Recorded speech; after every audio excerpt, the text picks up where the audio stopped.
السلام عليكم ورحمة الله. اخواتي وحبايبي، مبروك لمصر، مبروك لمصر بجد. بجد النهارده المنتخب بيشرف، نتيجة وأداء رجولي من كل اللعيبة. مبروك لحسام حسن، مبروك لكل اللعيبة اللي كانت رجالة، بجد يستحقوا المكسب. ماتش كبير قوي. بقالنا كتير ما حسيناش بقيمة المنتخب المصري زي النهارده، وحسينا قد ايه اللعيبة كلها بيلعبوا على قلب راجل واحد. كلهم بصراحة كانوا رجالة. آه، بجد مبروك لكل مصر، ومبروك للمنتخب المصري واللعيبة كلها. لو جينا نتكلم عن الماتش، هو في حاجات نتكلم فيها كتير، بس احنا يعني من فرحتنا مش عايزين نقول اي حاجة سلبية. هو النهارده بجد، النهارده كان المنتخب ليه شكل في الشوط الاول. هجوميا بتعرف تطلع بالكورة، بتعرف تعمل تحولات. ليك شكل في الملعب. الفرقة كلها قريبة من بعض، خطوطها قريبة من بعض. لا، هو طرد محمد هاني بس اللي فرق معانا، وهو انا كنت شايف ان هو الانذار الاول ما كانش يستحقه. بس طبعا كلنا كنا في الاول، واغلبيه الناس حتى المذيع حتى كل اللي بيطلعوا الانذار لمين طلعوا لي ياسر ابراهيم. بس هو الانذار كان لمحمد هاني. بس هو كان، انا كنت شايف ان الانذار الاولاني غير مستحق. بس بعيدا عن كده، اللعبه كانت رجاله في الشوط الثاني. والتغييره بتاعت امام عاشور، انا كنت شايف ان امام عاشور نزوله صح. تمام، انا معاك في التغييره دي. بس ما كانش هو مرموش اللي يطلع، كان تريزيجيه هو اللي يطلع يعني.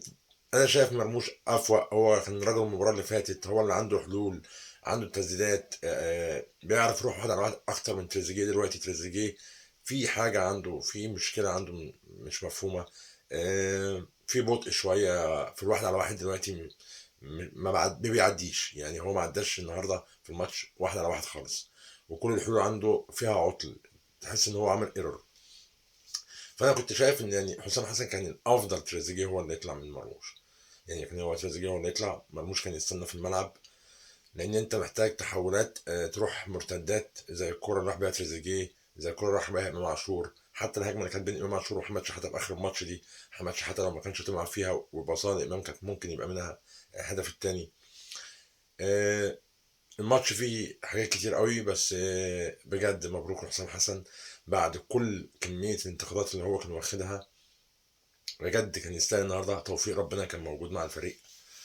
التوفيق ده جاي، انا شايف ان توفيق ربنا جاي علشان خاطر ان حسام حسن كان مظلوم الفترة الأخيرة من الإعلام الرياضي الرسمي.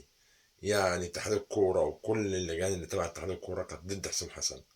فهو ربنا صارف له النهارده، وكان صارف له في الماتش اللي فات، ومديله التوفيق، وكان معانا التوفيق، واللعيبه كانت رجاله وكانت تستحق. حتى ضربه الجزاء اللي هي كانت بتاعت ياسر ابراهيم، انا مش شايف ضربه جزاء. ما هو الراجل هيقع ازاي يعني؟ الراجل وقع على الارض، هيسند على ايه؟ اكيد مش هيسند على اسنانه يعني، الراجل سند على ايده. من بره بقى او من جوه، هي ما فيهاش ضربه جزاء. هو الراجل سند بايده قبل الكوره ما تروح له. هي اصلا لو بتبص على الكوره، هي قلشه من رجل المدافع. يعني هي قلشه من رجل المدافع، فغيرت اتجاهها، راحت لياسر ابراهيم على ايده وسند على الارض. مش شايف ان هي فيها اي حاجه. الحكم كان ليه بعض القرارات غريبة شوية، بس في المجمل الحمد لله. الماتش عدى على خير. صدرنا مجموعتنا، أول مجموعة متأهلين، أول متأهلين. آه، بشرة حلوة إن احنا نكون أول متأهلين. نستنى تالت بقى، المجموعة اللي هنقابله. أيا كان إيه التالت، أيا كان مين التالت، النهاردة المنتخب يديك إحساس بالطمأنينة، يديك إحساس إن أنت ما عندكش مشكلة إنك تلعب فريق كبير أو إنك تلعب فريق صغير. أنت النهاردة حسام حسن وراك إن الفريق عندها هوية. عندك طريقة بتلعب بيها، خطوطك متقاربة من بعض. في مع الماتشات والفرق الكبيرة عندك طريقة تلعب بيها، عندك تحولات بتعرف تعملها، عندك نجوم قدام تعرف تخلص، تعرف تستغل الفرص. آه، ماتش ورا ماتش الريتم هيعلى، وهيعلى أكتر من كده إن شاء الله. وإن شاء الله نرجع بالبطولة من المغرب. وبجد برضه كلمة لجمهور المغرب، بصراحة كان حاجة تشرف أوي النهاردة. الجمهور في كل حتة، جمهور مالي المدرجات كأنك بتلعب في استاد القاهرة. كان دعم كبير أوي للمنتخب المصري. آه، بجد النهارده اللعيبه كلها كانت رجاله. ياسر والشناوي بعد كميه الانتقادات اللي كان واخدها قبل الماتش الاولاني، هو بجد جبروت. يعني لو واحد تاني واخد كميه الانتقادات دي او سمعها، او واكيد بيسمعوا يعني. لا لا لا، عنده ثقه بنفسه عاليه قوي. النهارده كان بجد راجل الماتش، بطل الماتش كان الشناوي.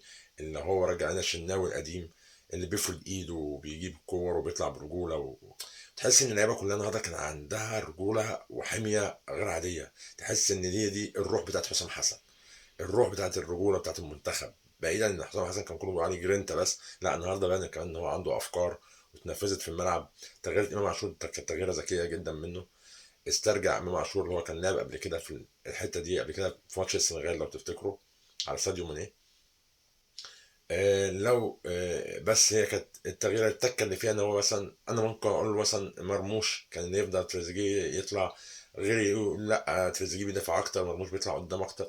يعني هي اختلافات بسيطه، بس هو النهارده بجد كان ليه افكار في الملعب. المنتخب ليه شكل واضح، ليه طريقه لعب، خطوطك قريبه من بعض، اللعيبه كلها رجاله في الملعب، كلهم واقفين على رجلهم، كلهم متحفظين كويس.